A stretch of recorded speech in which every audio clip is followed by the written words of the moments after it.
God, I love justice. Hey, what's up, Sockjar? Welcome back to another video. It's been a long time since I did a video on these.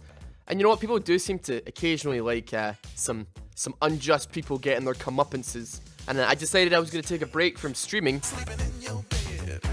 to potentially expose some of the most egregious boosters that League of Legends has to offer. I got an email from one of my subscribers last night, and he expressed deep regret because he had a booster on his team and he felt bad about winning that game because it wasn't a fair game. And you know what? I gotta call a lot of respect to that person. I'm not gonna give you their name just for security reasons, but this person felt so bad because a booster won his game for him that he decided to email me to expose him. And honestly, I cannot stand idly by whilst I see that chivalry go unrewarded. So today, we're watching some booster games, baby. Now, I know a lot of people, they always have their kind of doubts whenever I make one of these videos like, Ross, he's probably not a booster. He's very clearly, he probably just found a good character that he could play on. Well, I agree that there's people that find a character that they do really well with.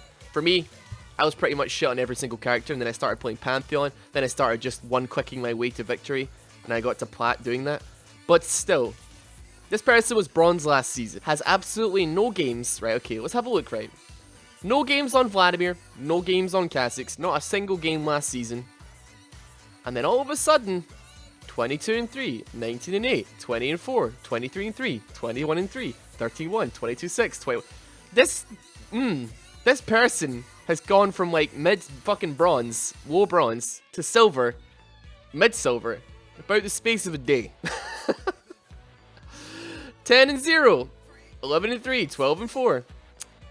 And, you know, you could say, okay, maybe he just picked up Vladimir. Maybe he's smurfing, you know?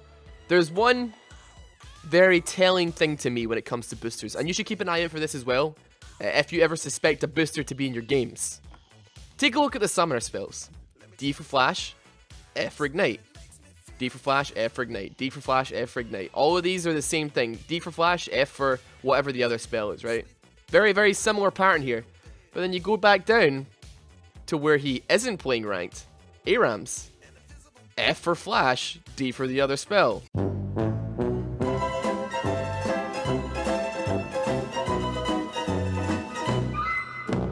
Clarity, Flash. He's changed his summoner spells. Interesting. A person who's never played any of these characters in his life suddenly popping off on fucking Vladimir. And maybe it was the summoner spells that he changed. Maybe. Who knows? It's interesting though, right? Alright, so we're going to do a little bit of justice today. A little bit of justice. Let's watch this sad gameplay. And we'll talk about boosters. Talk about the things they do. So let's talk about this game. Honestly, I'm actually genuinely impressed by the levels of farming and stuff that these guys have been hitting out with. It's like very early into the game. I genuinely think their CS is pretty decent. Even though it's like low silver or mid silver, these guys are doing a good job in their YOLO, honest to goodness. And I just think it's absolutely, it just sucks so bad that, you know, that red side, I mean, they're up against the odds. And honestly, I'm just gonna spoil it now. I already said it before. They win. Red side win, 100% deserve win. But and blue side, it's unlucky because they actually play pretty decent as well. But still, it's definitely, there's definite trends that you can notice in the characters that boosters play and the way that they play a lot. So you'll tend to see, like, with these boosters and stuff, they will tend to play very hyper-aggressive characters and characters that can end the game very, very early with, like, a lot of aggression. So Zach comes in here, death mark straight onto the Ezreal. Does quite a lot of damage. Not quite enough to finish him off, though. Was a bit of an unlucky engage there. And Zed tries to go back in.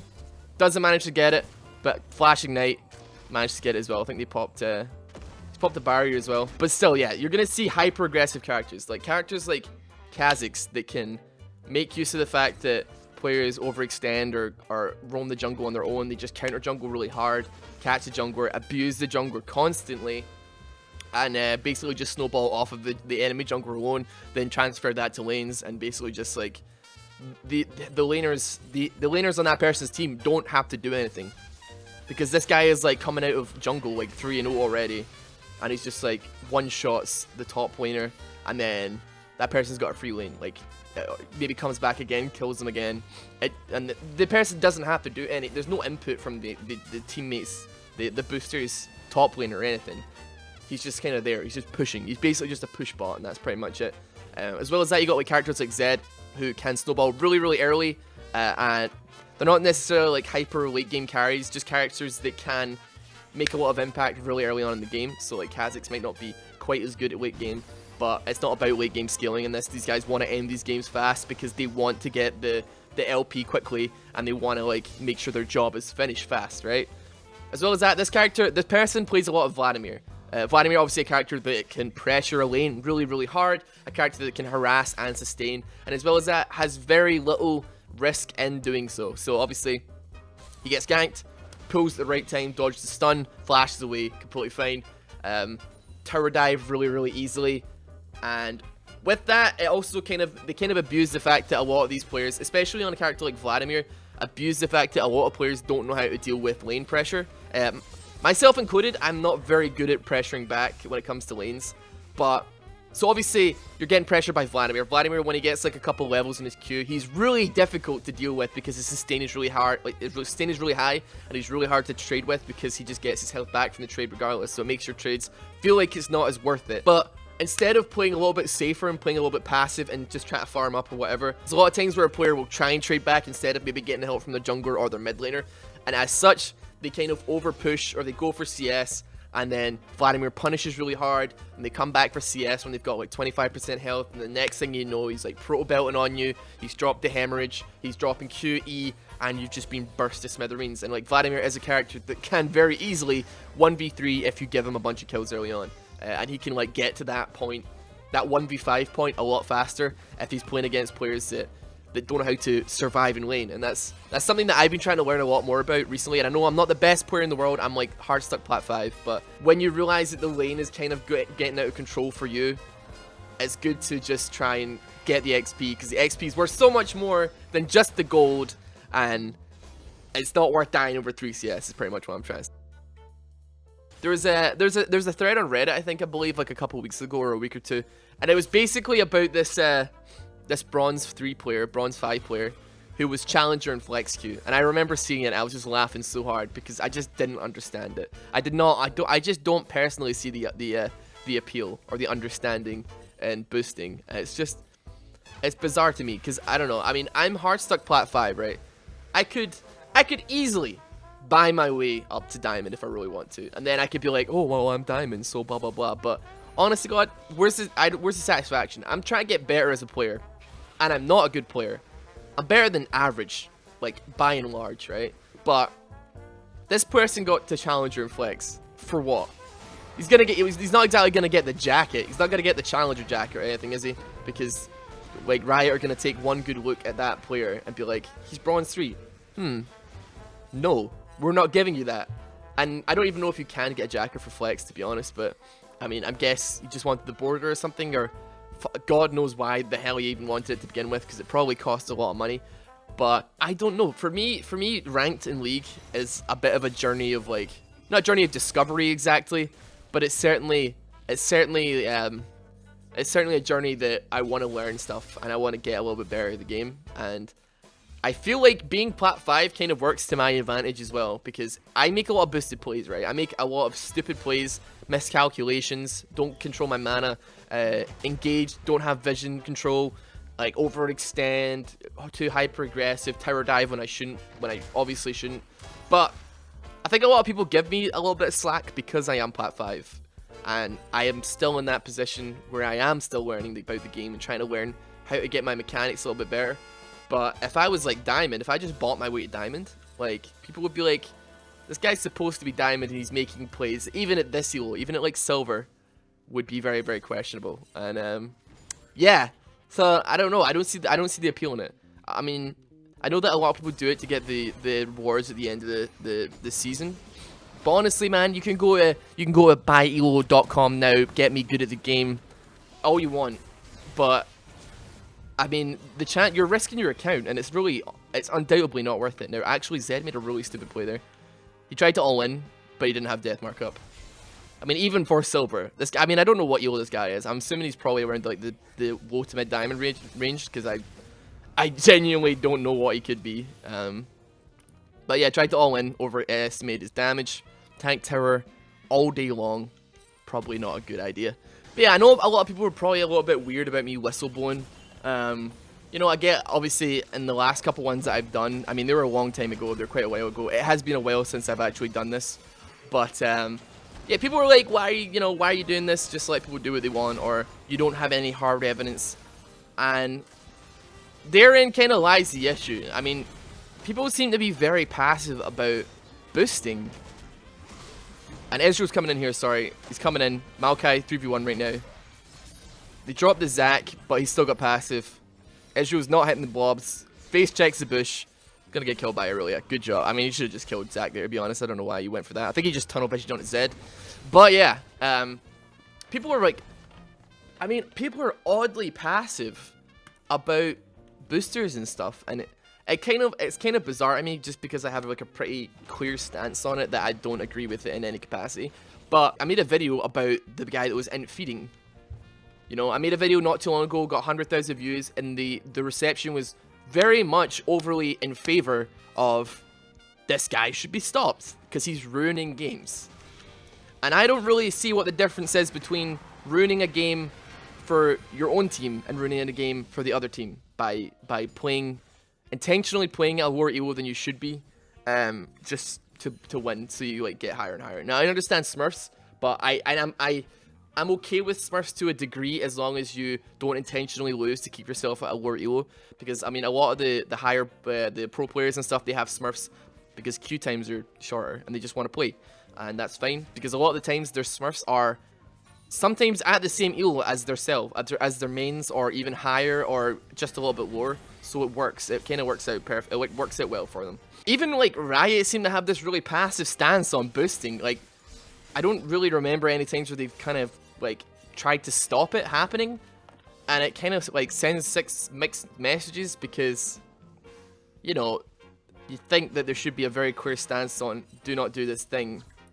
But I mean, I feel like a little bit obligated to maybe, if they're not gonna do it, then why the fuck shouldn't I? If nobody's gonna like really kind of call out this bullshit and maybe like just be like, okay, like this guy is this stupid Australian cunt is gonna make videos about us if we get caught boosting, because his viewers are gonna email him, then I don't know. I've had boosters ruin my games before, and then I've had boosters try and add me after the game and say, you know, oh, I'll make it up to you, I'll play with you, I'll teach you how to play better, and I'm just like, what the fuck? Like, it just doesn't make any sense to me, man. I really like good games. Like, I enjoy the struggle to an extent. If I get a good game of League of Legends, like I had one the other day that was like a 67-minute game, and it was a struggle. That was like a fucking battle to win that game, but we won, and it was like I only got like 18 LP, but my god, it felt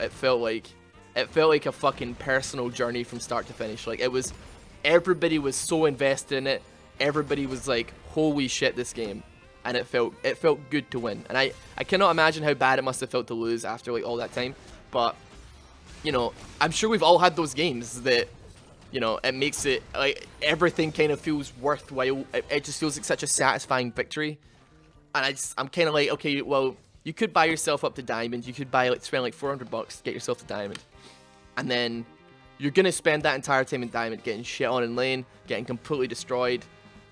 And then what? You're back down to gold. You're back down to fucking platinum elo. You're back down to gold. You're just going to keep falling and falling. You're never going to do well. You're never going to like play well to that extent. You might learn a couple things, but it's going to take you a long time to actually get to that level.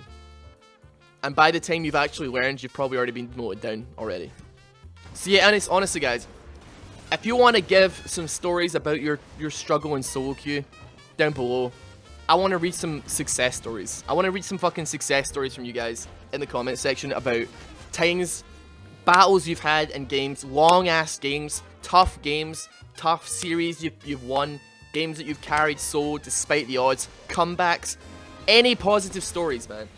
Let's fucking inspire people not to do this shit, not to buy these boosts, man. Like, I know that a lot of these people, these boosters, are just kids that want some extra money.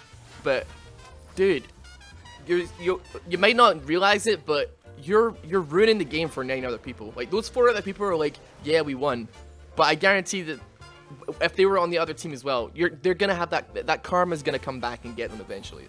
Like, you're gonna get another booster on the enemy team. You're gonna get a Smurf on the enemy team, and I guarantee they're the type of people, the people that sit back and let themselves get carried by boosters and shit without saying anything, are the type of people that are gonna complain the second it happens to them. And that's Soraka.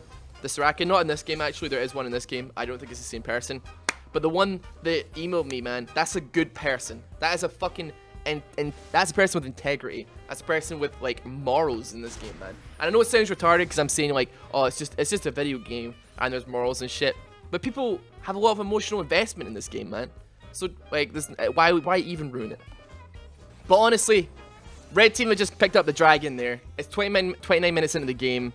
The gold difference is like 100. The kills are barely different. The towers are exactly the same. Both teams are actually doing pretty well. Now, Zed has got 210 CS, 12 kills. He is at the point where he is quite literally just one-shotting the Ezra with one single combo. I mean, he just misses his Shadow Q, but even at that, he still has enough that he can just... The Death Mark just does so much damage, even after the barrier, because it still counts as a damage towards Death Mark, and he can just get out, no problem. So yeah, we actually got a couple picks from red side there. You got 3 picks here. They're actually managing to pick up a Baron, which seems pretty free. So this game is over. They're gonna push to win this, and I feel really happy for red side for being able to win this one. And it's just embarrassing, man. It's embarrassing for the booster to not be able to carry shit like this. If they are so hard pressed on like stomping mid lane to the point where he's 2-8, making that person feel like complete and utter shit, then it's like, you know, it feels good that there's some like the underdogs win. You know what I'm saying? Just stand up picking up that kill on his head there. Damn fucking tune. We got ourselves some street justice, right? But still, I mean, that's only one game. This guy's got a 90% win rate right now. 23 wins and 3 losses or something like that. So, still a long way to go. But honestly, guys, I want you to be on the lookout for shit like this. I want you to be vigilant, right? I'm happy to do more of these videos, expose more of this bullshit. If you want to hit me with like, if you have one of these people in your game, you check their op.gg, you have your suspicions, you see the signs of boosting your highly aggressive characters like Draven, your Kha'Zix, your Zeds, your Yasuos, your Rivens, characters that snowball really hard, really fast, can carry games 1v9 really hard. Feel free, hit me up on my emails, right? You can go to my about section, go on my Twitter, and my emails are there. Send me that, and I will investigate myself. Make sure you download the replay after you play the game as well. Send that to me in an attachment as well. You can go into your replays folder in your My Documents. And, yeah, man. Fuck boosting. Fuck boosting. I'm done with this. I'm done with... nobody's doing anything about this shit, man. Fucking ruining games. I love this game. I can't stand to see this game fucking ruined by this shit. And maybe it's only a small percentage of people that have their games ruined. But why though? It shouldn't happen. It shouldn't happen, right? Fuck this. Thank you guys so much for watching this video, and I'll see you guys tomorrow with a funny video, a fun good time video. But for the meantime, say it with me. Fuck boosters. Have a good day.